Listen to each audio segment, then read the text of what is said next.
আসিয়া frown Qaboos কাহিনীর অষ্টম পর্বের সবাইকে স্বাগতম। সপ্তম পর্বের পর থেকে ফ্রাউনের চরম খোদাদ্রোহিতা এবং জঘন্যতম কার্যকলাপ দেখা সত্ত্বেও আসিয়া তার সম্পর্কে হতাশ হলেন না। তার হৃদয়ে এখনও বাসনা এই যে আল্লাহ অসীম কৃপাময়, তিনি ইচ্ছে করলে সকল কিছুই করতে পারেন। তবে তার স্বামীকেই বা তিনি হেদায়েত করবেন না কেন? এ আকাঙ্ক্ষায় উদ্বৃত্ত হয়ে তিনি গভীর নিশিকে আল্লাহর কাছে মোনাজাত করেন। হে পরম করুণাময়, তুমি আমার স্বামীকে সুমতি প্রদান করো।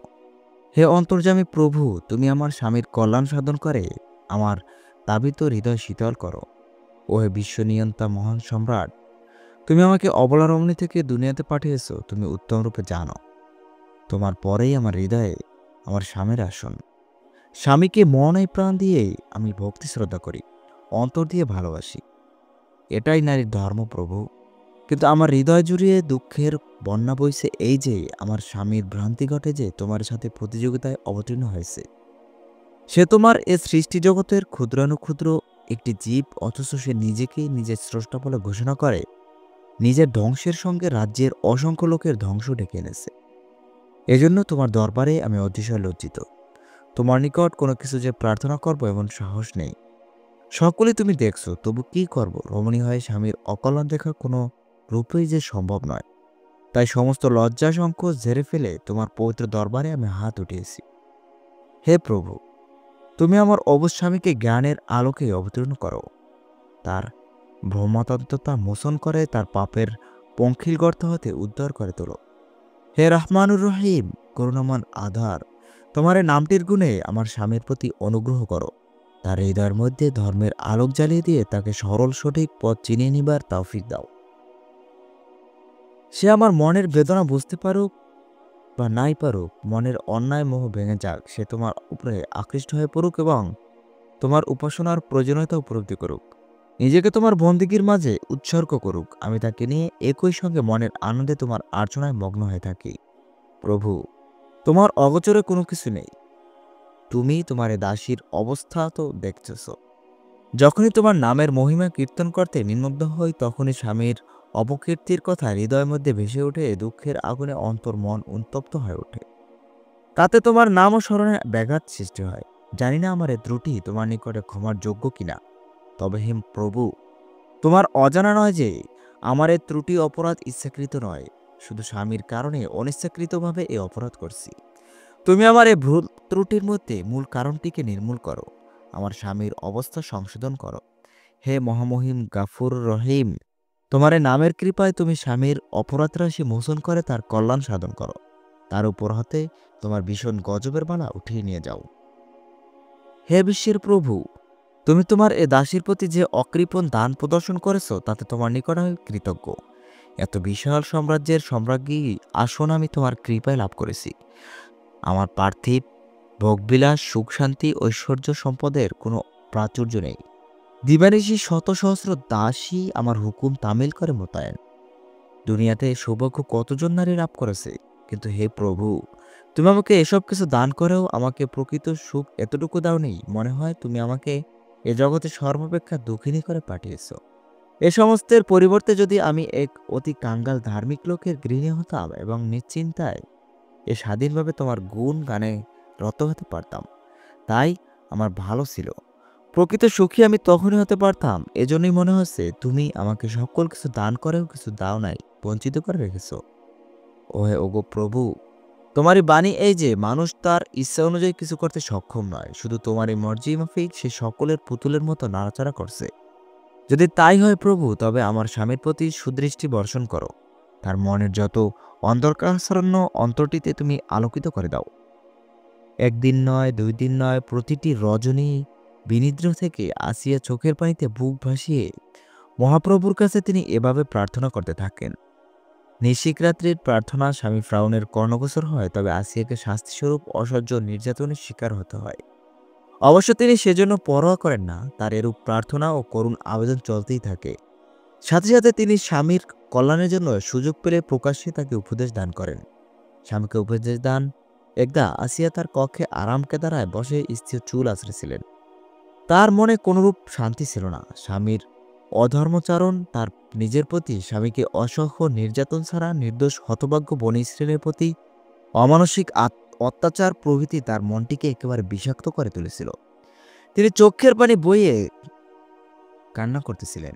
এখন তিনি দিবানিশি প্রায় ২৪ ঘন্টায় এভাবে ক্রন্দন করেন।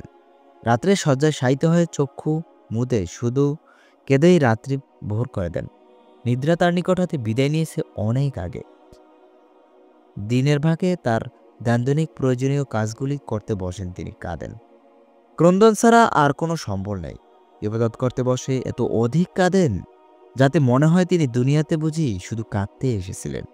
কাদার কারণগুলো যে উপরে উল্লেখ করলাম তা ছিল কিন্তু সর্বপ্রধান কারণ তার স্বামীর ভয়াবহ পরিণামের ভাবনা।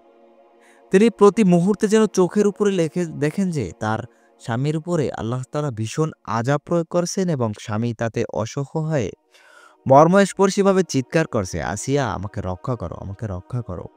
ওদিকে চুলাশ্রাবার হঠাৎ তার হস্ত হতে চিরুনিখানা নিচে পড়ে গেল। তিনি বিসমিল্লাহির রহমানির রহিম বলে চিরুনিখানা উঠিয়ে নিলেন। ওদিকে ফ্রাউন কিসটা বিশ্রামের উদ্দেশ্যে এই মুহূর্তে আসিয়ার কক্ষে প্রবেশ করল। গত কিছুদিন যাবৎ তার মনের অবস্থা খুব ভালো নয়। চারিদিকে যে কিসের একটা অশুভ লক্ষণ অনুভব করছিল। মুসাকে নিয়ে তার অধিক ভাবনা ছিল, যাকে নদীর বক্ষ হতে কুড়ে এনে শাহী মহলের মাঝে রেখে রাজপুতের মতো লালন পালন করে বড় করা হলো। এখন সে মুসাই তার বিরুদ্ধে হয়েছে। এখন মুসাই তার খোদার দাবিকে সমর্থন করছে না, বরং মনে হইতেছে যেন ভিতরে ভিতরে তার সহচর ও সভাসদগণের অনেক লোককেই সে তার বিরুদ্ধে খেপিয়ে তুলেছে। এতদিন যে সকল কর্মচারীগণ তাকে প্রকৃত খোদা মান্য করে তার নির্দেশনাবলী অবনত মস্তকে পালন করেছে, এখন তারা অনেকেই যেন তার নির্দেশ পালন করতে নানান রকমের প্রশ্ন তুলছে। এটা মুসা আলাইহিস সালামের প্রচারণা ছাড়া আর কিছুই নয়। শেষ পর্যন্ত না জানি মুসাই তার ধ্বংস ডেকে আনে। মুসাকে তার দস্তর মতো ভয় হচ্ছে। অথচ মুশকিল এই যে একথা কারো নিকট প্রকাশ করা চলে না। তাহলে লোকে ভাববেই বা কি? নিজেকে স্বয়ং আল্লাহ বলে প্রচার করে শেষে একটি যুবকের ভয়ে তো সন্ত্রস্ত। সে আল্লাহর শক্তিটুকু কতটুকু? ইতিমধ্যে মুসা আলাইহিস সালাম এর আচরণে অতিষ্ঠ হয়ে কয়েকদিন সে মুসার জীবন বিনাশ করতে উদ্যোগী হয়েছিল, কিন্তু আসিয়া তাকে বারণ করে মুসা আলাইহিস সালামের জীবন রক্ষা করেছিলেন। বরং আসিয়া অপেক্ষাও তার নিজের কতিপয় সভাসদ এখন মুসা আলাইহিস সালামের অনুকূলে বেশি কথা বলে। মুসার বিষয়ে কিছু বললেই তারা অসন্তোষ হয়ে ওঠে। ওদের প্রতি কোনো প্রতিশোধ নেওয়া সম্ভব নয়, যেহেতু তাতে বিদ্রোহের আগুন সারা দেশে ছড়িয়ে পড়তে পারে। ফ্রাউনের মনে এ সমস্ত অশুভ চিন্তাগুলো জট পাকিয়ে তাকে অতিশয় উদ্বিগ্ন করে তুলছিল এবং তার মনের শান্তি লুপ্ত হতে চলেছিল। তার বাইরের কর্মকোলাহল পরিবেশ হতে সে অন্তঃপুরে বিবি আসিয়ার নিরিবিলি পরিবেশকে তুলনামূলকভাবে উত্তম বলে মনে করে তার নিকট পূর্বাপেক্ষা একটু বেশি যাতায়াত করত। আজ সে যেই মুহূর্তে আসিয়ার কক্ষে প্রবেশ করল, সঙ্গে সঙ্গে আসিয়ার মুখে উল্লিখিত বাক্যটি শ্রবণ করে তার হৃদয় আগুনের মতো জ্বলে উঠল। সে বলল, আসিয়া, তুমি এখনো এসব কি বলছো? তোমার স্পর্ধায় বিস্মিত হতে হয়। সে সময় মিশরের প্রতিটি মানুষ আমাকে আল্লাহ বলে স্বীকার করে আমার প্রতি গৃহে গৃহে প্রতিষ্ঠিত করত, আমাকে আল্লাহ রূপে পূজা করছে। তখন তুমি আমার নিজের বেগম হয়ে আমাকে এরূপ অবজ্ঞা করো, কল্পিত খোদার নাম উচ্চারণ করছো। এটা অপেক্ষা করা আর নেই, অপরাধ। তোমাকে আবার আমি সাবধান করছি, ভবিষ্যতে যদি কোনো দিন এ নাম তোমার মুখে শোনা যায়, তবে তোমাকে যে কঠোর শাস্তি গ্রহণ করতে হবে তা কোনো দিন তুমি ভাবতেও পারবে না। আসিয়াকে এরূপ ধমক দেয় তার সময় তার চক্ষুদয় আবদ্ধ হয়ে উঠল এবং ক্রোধে সর্বাঙ্গ থরথর করে কাঁপতে লাগলো। স্বামীর বাক্য শ্রবণ করে আসিয়া তার অশ্রুসিক্ত চক্ষুদয় উপরে তুলে স্বামীর মুখের দিকে তাকালে এবং অত্যন্ত ধীরভাবে বলতে আরম্ভ করলেন, প্রাণপ্রিয় স্বামী, আপনি বিশ্বাস করুন, দুনিয়াতে আমি সর্বাপেক্ষা আপনাকেই বেশি ভালোবাসি ও শ্রদ্ধা করে থাকি। আপনাকে আমি হৃদয়ের মাঝে এমন আসনে বসিয়ে রেখেছি যে আসনে আর অন্য কারও কোনো অধিকার নেই। কিন্তু তবু আমাকে সত্য কথাটি বলা প্রয়োজন যে আমার হৃদয় নিবিড়ে এমন একটি স্থান রয়েছে যা সকল কিছুর ঊর্ধ্বে। সে স্থানটিতে সদা বিচারিত তিনি, যিনি আমার নিকট আপনার অপেক্ষাও বেশি ভক্তি ও শ্রদ্ধার পাত্র। তিনি আমার প্রভু, তিনি আমার প্রভু, তিনি আমার প্রভু। তিনি সারা দুনিয়ার সমগ্র সম্রাটগণের সম্রাট এবং সমস্ত প্রভুগুণের প্রভু। তারই ইঙ্গিতে আকাশে চন্দ্র সূর্যের উদয় অস্ত ঘটে, তারই ইঙ্গিতে দিবারাত্রের আবির্ভাব ও তিরোধান ঘটে, তারই ইঙ্গিতে সাগর নদী ভাটা ও জোয়ার সৃষ্টি হয়। জগতের যত প্রাণীকুল আছে তারই দয়ায় তারা পানাহার করে, আরাম, আয়েশ ও সুখ লাভ করে। আবার তারই ইশারায় তারা দুঃখ, অশান্তি ও মৃত্যুবরণ করে। তিনি সর্বশক্তিমান, অদ্বিতীয় আল্লাহ তাআলা। হে স্বামী, আপনি ভেবে দেখুন, আপনাকে আমি স্বামী হিসেবে হৃদয়ের সর্বোচ্চ আসনে বসিয়েও যে অদ্বিতীয় লা শারিক আল্লাহর আসনে কোনরূপ কল্পনা করতে পারেন কিনা।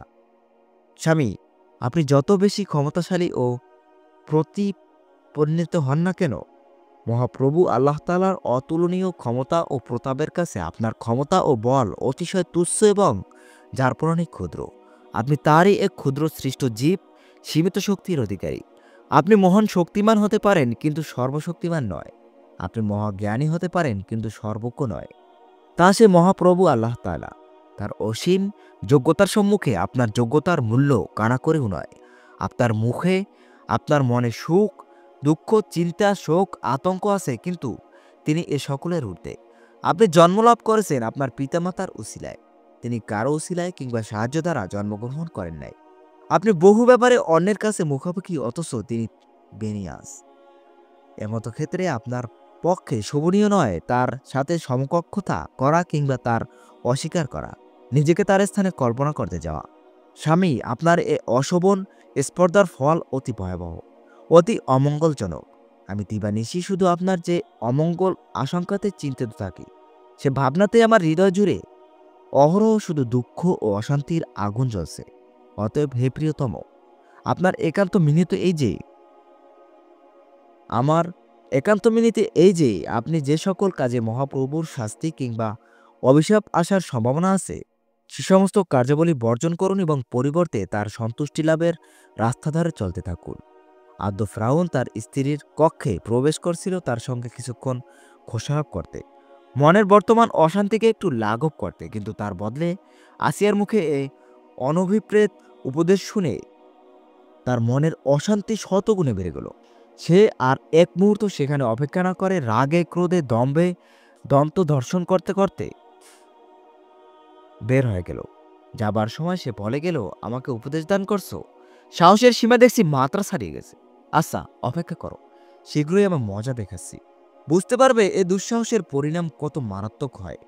ফ্রাউন এরুম রাগান্বিতভাবে আসিয়ার কক্ষ হতে বের হয়ে সোজা দরবার কক্ষে চলে গেল। দরবারে গিয়ে সমস্ত সভাসদগণকে বের করে দিয়ে একা হামানকে নিয়ে পরামর্শ বসল। ফ্রাউন বলল, হামান, বেগমের স্পর্ধা যেরূপ সীমা অতিক্রম করছে তাতে এখন আর আমার পক্ষে ধৈর্য ধারণ করা সম্ভব নয়। তাকে কঠোর শাস্তি প্রদান করব। তুমি বলো কোন শ্রেণীর শাস্তি দ্বারা উত্তম ফল হবে। হামান বলল, জাহাপনা, বেগমের প্রতি শাস্তি প্রয়োগের আমি পক্ষপাতী নই। মূলে তিনি তো তেমনি দোষীও নন। যত ঝামেলা বাজিয়ে তুলছে তার পালকপুত্র মুসা আলাইসাল্লাম। মুসা আলাইসাল্লাম তাকে নানা রকমের পরামর্শ দ্বারা আপনার অবাধ্য করছে। নতুবা শোনা যায় এখন বেগম সাহেবা আপনার মুখেই নাকি নিরাকার আল্লাহর কথা বলে থাকেন। আপনার গৃহে মুসা আলাইসাল্লামের পূর্বে এমন কথা কখনো ঘটে নাই এবং কেউ বলেও নাই।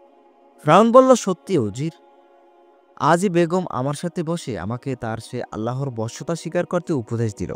এটা অপেক্ষা দৃষ্টতা আর কি হতে পারে? হামান বলল, এটা মুসা আলাইসাল্লামের কুপরামর্শ এবং প্ররোচনার ফল। বেগমের জন্য দোষী নন। আপনি অবলা রমণী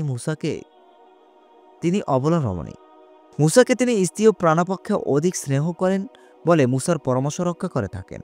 আর এই সুযোগে মুসা তার আপনার প্রতি বিরূপ করত সে অদৃশ্য খোদার প্রতি আকৃষ্ট করে ফেলেছে। কাজেই শাস্তি মুসারই পাওয়া প্রয়োজন, বেগমের নয়।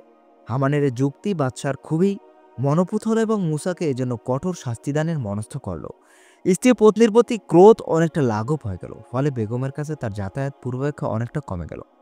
এটার বেশ কিছুদিন পরের ঘটনা। একদা ফ্রাউন বেগম আসিয়াকে নিয়ে নীল নদী তীরস্থ ফুলবাগিচায় ভ্রমণ লক্ষ্যে গেল। সেখানে সে বেগমের সাথে নানা রকমের গল্পগুজব আরম্ভ করল। কিন্তু ফ্রাউন যত রকমের গল্প গুজবই করুক না কেন, বিবি আসিয়ার মনে সর্বক্ষণই একই চিন্তা বিরাজ করছিল।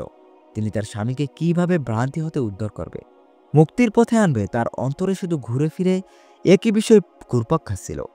ভ্রমণ করতে করতে সহসা তাদের উভয় দৃষ্টি নীল নদের একটি নতুন চরের প্রতি পতিত হল।